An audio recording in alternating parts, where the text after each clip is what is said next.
नमो सिद्धाणं नमो आयविज्ञाणं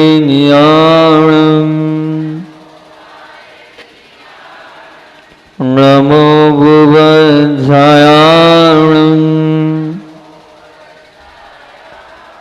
नमो लोये सवसावणं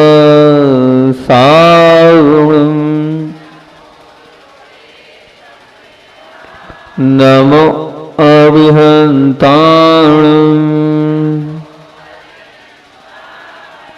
नमो सिद्धाणं नमो आयविज्ञाणं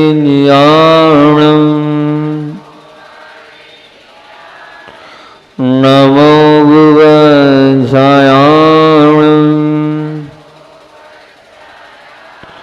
नमो लोये सवसावणं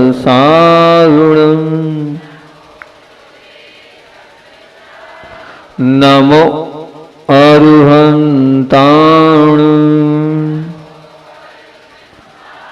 नमो सिद्धाणं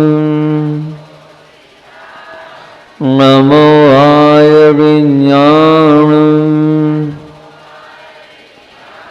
नमो भुवज्जायाणं नमो लोये सवसावणं।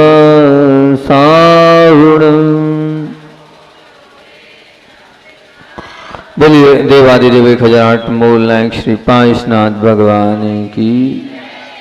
परम उपकारी आचार्य भगवंत विद्यासागर जी महामुनिराज की जय। शिक्षा प्रदाता आचार्य भगवंत समय सागर जी महामुनिराज की जय। परम पूज मुनि श्री दुर्लभ सागर जी महामुनिराज की, मुनि संघ की जय। एक छोटी सी बालिका गांव से शहर की ओर पहुंची नहीं बल्कि जबरदस्ती ले जाई गई। छोटी सी बालिका है, गांव में रहने वाली है और शहर की ओर पहुंची है। और इसलिए पहुंची है कि जो माता पिता हैं उन माता पिताओं की आजकल इच्छा होती है कि बच्चों को गवर्नमेंट में पढ़ाना है। कहाँ पढ़ाना है? गवर्नमेंट में पढ़ाना है। इंग्लिश विद्यालय जो होते हैं उनको गवर्नमेंट बोलते हैं। अंग्रेजी माध्यम से जो विद्यालय चलते हैं उन्हें वहाँ पढ़ाना है। और इस भाव के साथ वो वहाँ पर बालिका जब पहुँचते ही जब पहले दिन वहाँ पर पहुँची, वहाँ का सब माहौल नया नया सा था। गांव का विद्यालय कुछ अलग सा था, लेकिन वहाँ का पूरा माहौल ही अलग था। वहाँ पहुँची और पता है एक होता है ना कि सबके बीच में हंसी, और कोई नया आता है तो क्या बोलते हो आप लोग उसकी, हुटिंग करते हो, है ना, वो सब होता है। लेकिन छोटे बच्चों में भी होता है। नई नई वो बच्ची दिखी और दिखने के बाद अब क्लासरूम में जब वो कक्षा में बैठने के बाद ही अब जो भी उनकी शिक्षिका महोदय थी वहाँ पहुँची, और पहुँचते ही शिक्षिका महोदय ने जो है एक बहुत अच्छा प्रश्न सब बच्चों के बीच में रख दिया। बोले बच्चों, आप लोगों को पता होगा 7 वंडर होते हैं। कितने वंडर होते हैं? 7 अजूबे, 7 अजूबे होते हैं। तो आप लोगों से मैं ये कहना चाहती हूँ कि आप भी अपने जीवन के 7 अजूबे लिखें। आपने क्या अपने जीवन में 7 अजूबे देखें? कौन आपको अच्छा, सब अपने हिसाब से लिख रहे थे। तो जो बालिका जो गांव से आई थी, छोटी सी थी, वो लिख नहीं पा रही थी, वो क्या लिखे।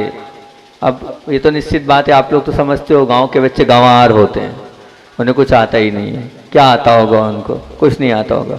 तो वो शिक्षिका महोदय समझा रही, बेटा कुछ भी लिख दो, देखो अपने अपने हिसाब से लिख दो जो तुम्हें अच्छा लगता हो। वो 7 अजूबे सबको दुनिया को मालूम है, लेकिन तुमने क्या अजूबा देखा अपने जीवन में, है ना। अब वो छोटी सी बालिका क्या 7, 8, 9 साल 10 साल की बालिका क्या वो अजूबे लिखेगी। लेकिन फिर भी जब देखा आजू में बाजू में सब अजूबे लिख रहे हैं। कोई लिख रहा है सचिन तेंदुलकर अजूबा है, कोई लिख रहा है नरेंद्र मोदी अजूबा है, कोई लिख रहा है अमिताभ बच्चन अजूबा है। सब अपने अपने हिसाब से अपने अपने अजूबे लिख रहे थे। ये हमें वो चमत्कार कर दिया, ये एक अलग ही वास्तविकता रख रही है। तो तो अब जब उस बालिका से कहा गया, उस बालिका ने अपने अजूबे लिखने प्रारंभ किए, और वास्तविकता में वो अजूबे आपके बीच में रख रहा हूँ। वो छोटी सी बालिका, गांव की गंवार बालिका है ना, आप लोग समझो उसको क्या आता होगा, लेकिन क्या आता है, इन 7 अजूबों को आप मात्र सुनना मत, मात्र सुनना मत, इन अजूबों को सुन के निकाल मत देना। सुनाने के लिए इन अजूबों को आपके बीच में नहीं रख रहा हूं। मेरे बहुत प्रवचन, ये वाला फेवरेट प्रवचन है ये। इन अजूबों को अपने जीवन में उतारना कि वो बालिका क्या अजूबे बता रही है। एक एक करके एक एक अजूबे में बड़ा ही महत्व है, बड़ा ही जीवन को बदलने का सार उस छोटी सी बालिका ने बता दिया। बस हम उन अजूबों को सुनते जाएं और अपने जीवन में उतारते जाएं तो निश्चित रूप से हमारा जीवन एक नई दिशा पर पहुंच सकता है। एक नई दिशा देकर हमारा जीवन एक नई दशा में आ सकता है। पर हम स्वीकारें उन अजूबों को। हम सबके अंदर वो अजूबे हैं, लेकिन हम स्वीकार नहीं रहे, हम मान नहीं रहे। हम मान लेंगे तो निश्चित बहुत आगे बढ़ जाएंगे। उसने सबसे पहले अजूबा लिखा, वो पहला अजूबा उसने लिखा देखना। आप लोग बोलोगे महाराज जी क्या देखना, ये आंखें सबके पास है, तो ये कौन सा अजूबा हुआ? उसने जो उसकी डिटेलिंग करी, देखना, लेकिन किसको देखना? किसको देखना? अपने आप को। क्योंकि दूसरे को कोई हम समझ नहीं सकते, हम दूसरों को देखने चले जाते हैं, पर दूसरों को हम समझ नहीं सकते हैं, जान नहीं सकते। देखो मगर किसे? अपने आप को देखो। दूसरों को तो देखना ही नहीं है, उनके जीवन में तो झांकना ही नहीं है। क्यों मैं भटक रहा हूं दूसरों को जीवन को ढांकने के लिए? अदर मेरे कोर्स में है ही नहीं, मैं क्यों उलझ रहा हूं अदर में, मैं क्यों भटक रहा हूं अदर में? नहीं, मेरे जीवन को, मेरे कल को, मेरे आने वाले कल को, मेरे बीते हुए कल को मुझे देखना है। ये सबसे पहला वंडर है, ये मान के चलना। बस देखते चलो, ऑब्जर्व करते चलो अपने आप को। जब भी कोई बच्चा मेरे पास आता है, मैं बाहर पढ़ने जा रहा हूं, तो सुनो बहनों, मैं यही नियम और यही बात सबके बीच में रखता हूं कि देखो तुम्हें भेजा तो जा रहा है इतने ही आशाओं के साथ, माता पिताओं ने विश्वास के साथ तुम्हें भेजा हैगा कि जा, तो जा कुछ बन के आ। लेकिन बस एक इतना सा छोटा सा मैं उनको नियम देता हूं, और ये नियम हमेशा बताता हूं कि जा रहे हो बाहर, बहुत अच्छी बात है, लेकिन इतना करना कि रोज अपने आप को ऑब्जर्व करना, रोज अपने आप को देखना। शाम को, रात को, जब समय मिल जाए, थोड़ा एकांत में विचार कर लेना कि मैंने सुबह से लेकर शाम तक क्या क्या किया है, और कुछ किया है तो उसमें क्या गलत किया है। अगर कुछ गलत किया है तो उसको ऑब्जर्व करना, मैंने क्या गलत किया है। और गलत हो गया है तो उसमें यह ऑब्जर्व करना कि मैंने अगर गलत किया है तो उस गलत करने के माध्यम से मेरे पर, मेरे परिवार पर या मेरी समाज पर क्या दुष्प्रभाव पड़ेगा। बस इतना सा ऑब्जर्वेशन हो जाए, ये देखना अगर हमारे जीवन में चालू हो जाए। देख तो वो पशु भी रहें, देख तो वो त्रेंच भी रहें, लेकिन वो देखने की बात नहीं कर रहा हूं। आप भी मुझे देख रहे हैं, वो देखने की बात नहीं कर रहा हूं, आप भी भगवान को देख रहे हैं। उस देखने की बात उस बालिका ने नहीं लिखी। उसने क्या लिखी? देखना है, पर किसे? अपने आप को देखना है। जिसने अपने आप को देख लिया वो सच्चा और अच्छा इंसान बनने की ताकत अपने अंदर रखता है। बस ऑब्जर्व करें। जब मैं बात बताता हूं तो बच्चों की सिर्फ फीडबैक लेता हूं कि भैया हमने आपको नियम दिया था, क्या किया? तो एक बालिका ने बहुत अच्छा फीडबैक दिया।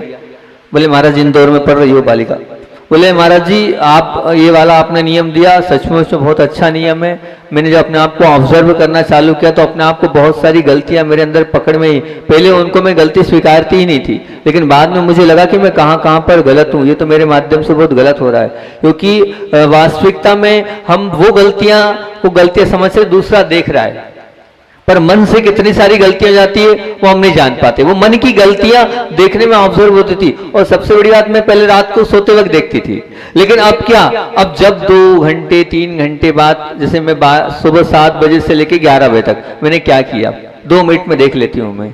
वही 11 बजे से 3 बजे तक क्या किया। जब मुझे खाली समय, निवृत्ति काल मिलता, तब मैं अपने आप को ऑब्जर्व करती हूँ, अपने आप को देखती हूँ। सचमुच में महाराज जी देखते देखते मैंने अपने जीवन को बहुत अच्छा बढ़िया बना लिया है। बहुत सारे विकल्प संकल्प खत्म हुए। तो ये अजूबा है। अगर आपके जीवन में भी अगर ये अजूबा हो जाएगा तो निश्चित रूप से आप एक अजीब पर्सन और अजूब पर्सन बन जाएंगे। पर बंद करना पड़ेगा अजूबा देखना। किसको देखना? पर को नहीं, अदर को नहीं, स्वयं को देखना, सुनना। अरे महाराज सुनना क्या, कान तो सबके पास है, ये सुनने की बात क्या कर रहे हो आप? तो सुनने की बात कर रहे हो, कैसी बात कर रहे हो? तो अपने आप को, जो अपने अंतर मन की आवाज, उसको बाहर को नहीं, अपनी आवाज को सुनो।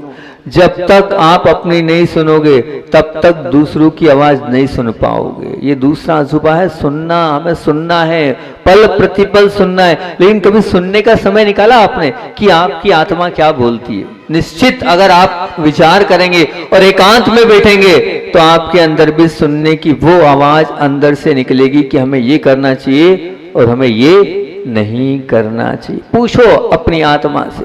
तो हमें सुनना है, पर किसकी आवाज को सुनना है?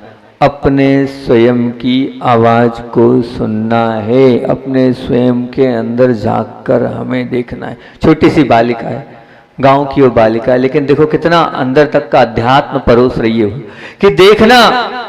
मैं पूछूंगा बच्चों, सबसे पूछूंगा 7 अजूबे, ठीक है ना? और ये 7 अजूबे मैं पूछ तो रहा हूं, अगर लगता है तो आप भी अपनी तरफ से शेयर करना कि मेरे 7 अजूबे कौन से हैं, मैंने अपने जीवन में 7 अजूबे कौन से पाए हैं। तो पहला कौन सा है? देखना। और दूसरा कौन सा है? सुनना। असल में आया तो कुछ और बोलने था, मैं सच कह रहा हूं, क्योंकि एक बहन का प्रश्न था कि क्रोध बहुत आता है, क्रोध को शांत करने का उपाय बताना। पूरा मन सामायिक में पूरा चिंतन क्रोध पर किया और जो चीजें लिखी और नोट डाउन करी वो डायरी वहीं रह गई। तो यहाँ आने के बाद डायरी भी आ गई, पर मैंने कहा जरूर कुछ ना कुछ अंतराय आया है, जब वो नहीं है तो अपन को और कुछ सुना दो। छोड़ो आज क्रोध का मैटर छोड़ो, अगले संडे क्रोध पर अपन विचार कर लेंगे। तो अब ठीक है, ये नई चीज, नई बात, ये आपको हम दूसरी बात सुना रहे हैं। तो वो क्रोध वाला प्रश्न तो हो सकता है आपका पुण्य रहेगा तो सबका क्रोध छुड़वा दूंगा, सबका क्रोध छुड़वा दूंगा। अगले देखते हैं, अगले रविवार अगर वो क्रोध पर बात हो पाई तो पहला था देखना, दूसरा था सुनना और तीसरा था सोचना और विचार करना। क्या बात है, सोच तो हम रहे महाराज और विचार तो पल प्रतिपल करते रहते हैं। ये तीसरा अजूबा क्या है? तो उन्होंने कहा है सोचना और विचार करना। क्या सोचना और विचार करना? ये भी अजूबा। सोचो, लेकिन किसके विषय में? अपने आने वाले भविष्य के विषय में सोचो। सोचना है, पर मुझे भविष्य में क्या बनना है वो सोचो। कभी सोचा आपने कि मैं भविष्य में क्या मुझे बनना है और क्या मैं वहां तक पहुंच पा रहा हूं? कभी सोचा आपने, विचार किया? आचार्य श्री जी बार बार एक बात हमसे बोलते थे दीक्षा दिवस पर कि भैया, तो आचार्य श्री जी जो दीक्षा दिवस पे एक ही बात बोलते थे, बस वो बात याद रखना कि क्या सोचकर घर से निकले थे, क्या लक्ष्य तुम्हारा मोक्ष मार्ग पर था, उसको बस उसको रखना। वो रखोगे तो आगे तक तुम्हारा कल्याण हो जाएगा। और वो गुण हो गया तो समझना पूरा खत्म हो गया। तो विचार करो मुझे क्या बनना है, मेरा क्या लक्ष्य है, एक। और दूसरा विचार करना है कि मेरे संबंध कैसे अच्छे बन सकते हैं सबसे, उस पर विचार करना। 2 बातें बोल रहा हूं, विचार करो, सोचो, मगर किसके लिए? मेरे आपस में संबंध, मेरी धर्म पत्नी से, मेरी माँ से, मेरे पिता से, मेरे बच्चों से, मेरे साथ में रहने वाले ऑफिस में लोगों से, मेरे बॉस से, उन सबसे मेरे संबंध कैसे अच्छे बन सकते हैं, उस पर विचार करना, उस पर सोचना। तो निश्चित तौर से सोचना और वो विचार करना आपके जीवन को आगे बढ़ा देगा, आपके जीवन को अच्छा बना देगा। हम सोचते हैं, हम विचार तो कर रहे हैं, लेकिन क्या सोचना चाहिए, क्या विचार करना चाहिए, वो नहीं सोच रहे। दिन भर हम क्या सोचते हैं, विचार करना कि ये वाली दुकान खरीद लूं, वो वाला मकान खरीद लूं, ये बना लूं, ये कर लूं, वो कर लूं। लेकिन नहीं, आपको क्या सोचना है, मेरा कल क्या होगा, कल की क्या मैंने तैयारी करी है, कल का जहां जाना है उसकी तैयारी विचार करना। मैं आपसे एक बात बोलता हूं, शिखर जी जाना है आपको, तो शिखर जी जाना है, शिखर जी का आप कितना विचार करते हो? अरे वहां पर है कि नहीं, गुणायतन में फोन लगा देते हो कि कमरा है कि नहीं है, व्यवस्था है कि नहीं है, रिजर्वेशन महीने भर पहले से करा देते हो। सब बात की व्यवस्था होती, खाने की, पीने की, रहने की, सब आप अभी से तैयारी से जाते हो। बिना तैयारी के यहाँ जितने बेटे कोई नहीं जाता है, सब पूरी तैयारी से जाते हैं, पूरा उससे जाते हैं। जब इतनी सी इसी जगह यहाँ जाना है, पास में जाना है, 2000 किलोमीटर जाना है और इतना आप सब कुछ करके जाते हो, लेकिन अगले भाव कहाँ जाओगे, उसकी क्या तैयारी करी आपने, उस पर विचार तो करना। आने वाला भाव क्या मिलेगा मुझे, उस पर विचार करना, सोचना, झांक कर देखना कि मुझे अगले भाव में कहाँ जाना है, आप क्या कर रहे हो और उस करने के माध्यम से कहाँ जाओगे, इस पर इसका ब्यौरा निकालना, इसको सोचना, इसको विचार करना कि मैं क्या कर रहा हूं और इस क्या करने के माध्यम से मैं कहां जाऊंगा। तो अपनी आंखें खुल जाएगी आपकी कि मैं क्या कर रहा हूं और मुझे कहां जाना है। ये भी निश्चित रूप से मान के चलना, ये अजूबा है। चौथा, पहला कौन सा है, दूसरा कौन सा है और तीसरा कौन सा है, विचार करना और सोचना। चौथा अजूबा महसूस करना। चौथा अजूबा महसूस करना। महसूस करना किसको, किसको महसूस करना, दूसरों के दुखों को महसूस करना, दूसरों की पीड़ाओं को महसूस करना, दूसरों के कष्टों को महसूस करना और दूसरों की भावनाओं को महसूस करना और फिर अपने अंदर कल्याण की भावनाओं को महसूस करना कि उनको देखकर मेरे अंदर क्या हो रहा है, कुछ हो रहा है कि नहीं हो रहा है। आचार्य भगवान का ये हाइको बहुत अच्छा लगता है।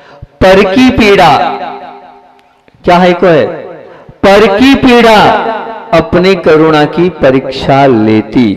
पर की पीड़ा अपनी करुणा की परीक्षा। एक बार इस हाइको के चक्कर में, हालांकि 2-3 बार सुना चुका हूं, फिर भी यहाँ बासा वाले पूरे नए लोग हैं। एक बार मैं उलझ गया, एक बार इस हाइको के चक्कर में मैं उलझ गया, सच बता रहा हूं। कैसे उलझ गया, हुआ ये कि आचार्य भगवान के साथ ही हमेशा रात्रि विश्राम रहा है और अधिकतर उन्हीं के साथ पूरा शुरू का काल रहा है। तो एक अलग ही गुरुदेव से राग था। गुरुदेव से राग ऐसा था, 1 मिनट छोड़ने की इच्छा गुरुदेव को नहीं होती थी। इतना ज्यादा अंतरंग से मोह कह लो, राग कह लो, जो कहना हो सो कह लो, समर्पण कह लो, भक्ति कह लो, आस्था कह लो, आदर भाव कह लो, जो कह लो सो कह लो। तो था।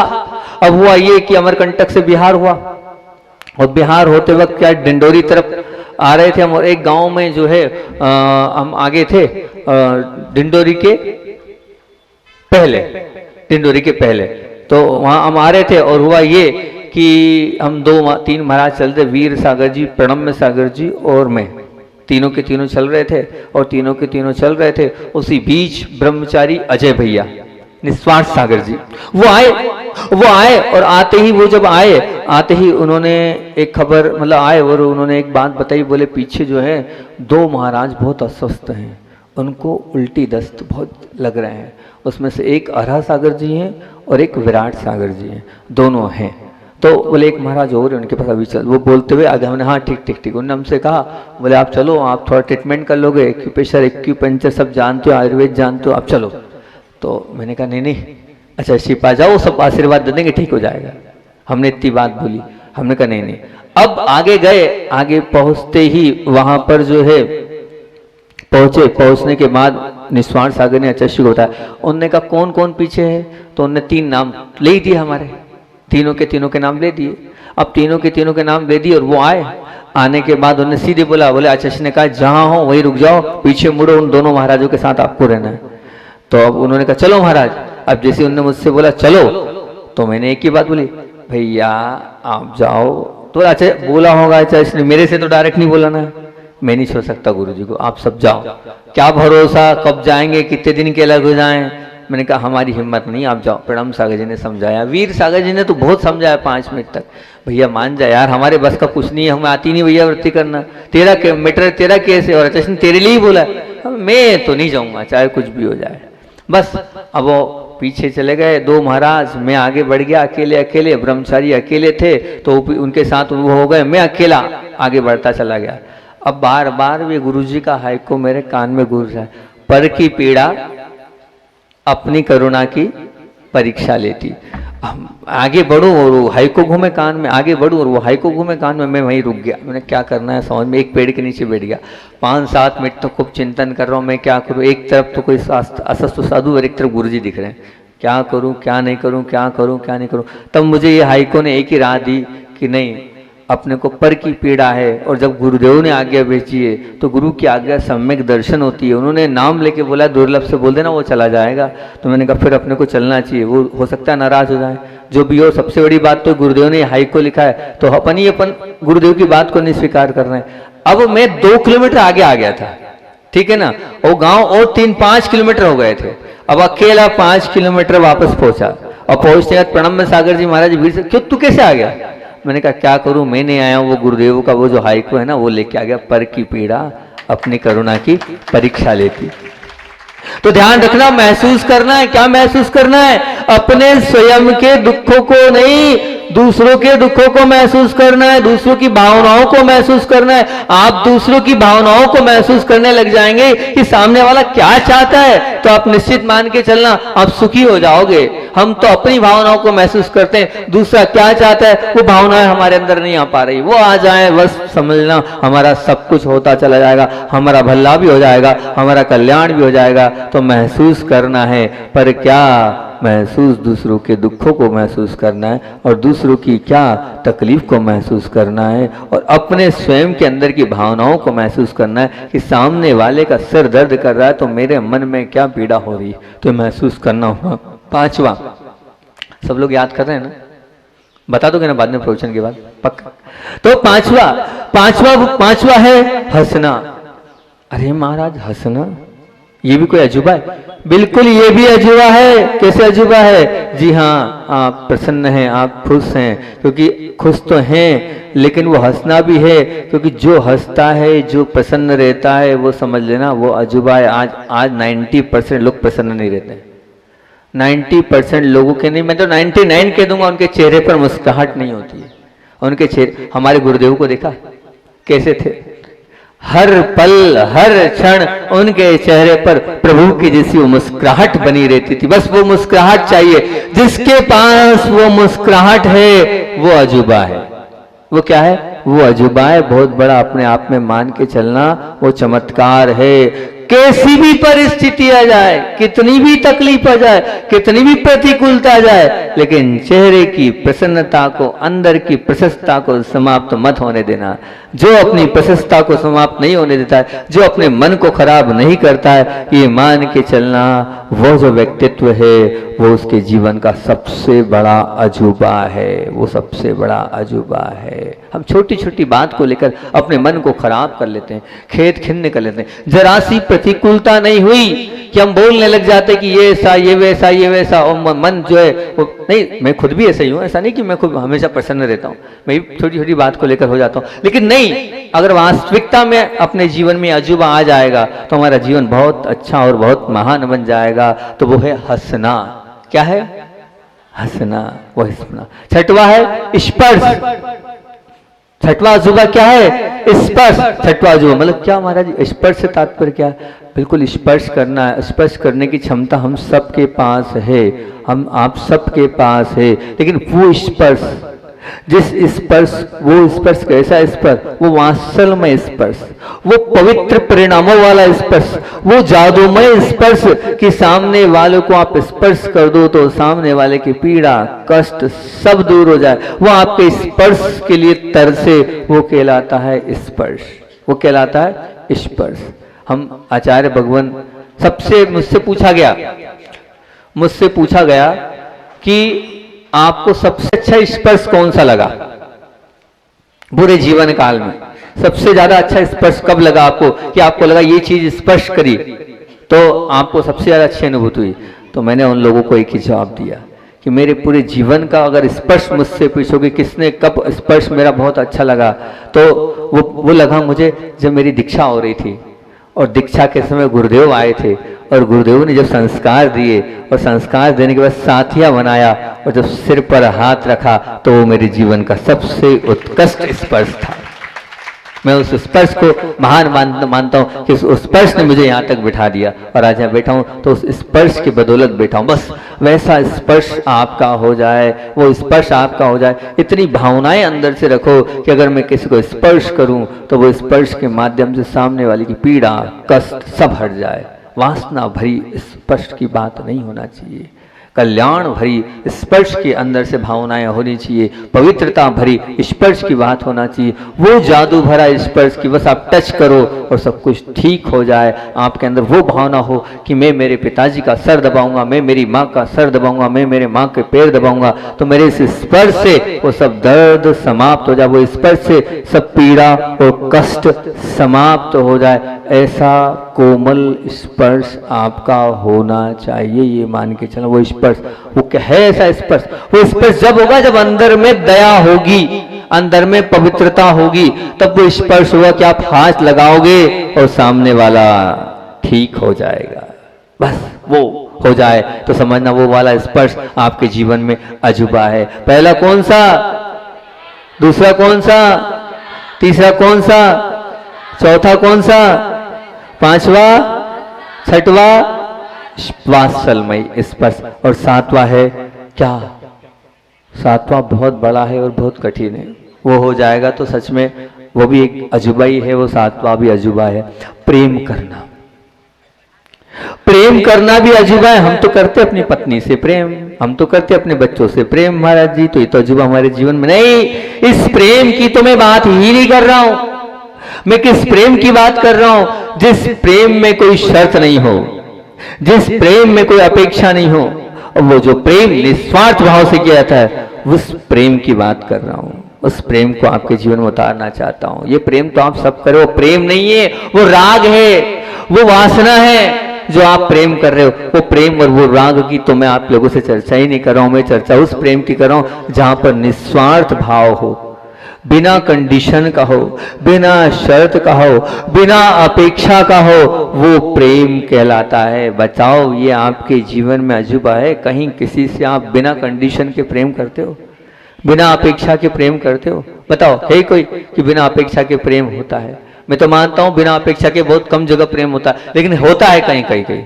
मुझसे अगर कोई पूछे कहाँ होता है बिना अपेक्षा के प्रेम, तो गुरु के प्रति जब भी प्रेम होता है वहां कोई अपेक्षा नहीं होती है, ध्यान रखना। और अगर अपेक्षा से गुरु से जुड़े हो तो अभी आप सच्चे भक्त नहीं हो। बिना अपेक्षा से गुरु से जुड़ो, बिल्कुल कोई कंडीशन नहीं होनी चाहिए। निस्वार्थ भाव के साथ गुरु से जुड़ो, किसी कारणवशात गुरु से मत जुड़ना, तो बहुत अच्छा हो जाएगा। प्रेम करना है, लेकिन कैसे प्रेम करना है? निस्वार्थ भाव से, बिना किसी शर्त के, बिना अपेक्षा से अगर आप प्रेम करोगे तो सब कुछ आपका होता चला जाएगा। मैं करूं बिल्कुल। जब वो पारिवारिक प्रवचन श्रृंखला चल रही थी तो उसमें मैंने यही बात बोली थी प्रवचन में कि आप करो, क्या करो नहीं, मैंने यहाँ पर ही बोली थी पहले प्रवचन में जब यहाँ पर किया था कि उस दिन चतुर्मास स्थापना वाले दिन क्या सेवा को कर्तव्य बना लो, और क्या भाव से कि मुझे सेवा करना पर रिटर्न कुछ नहीं चाहिए।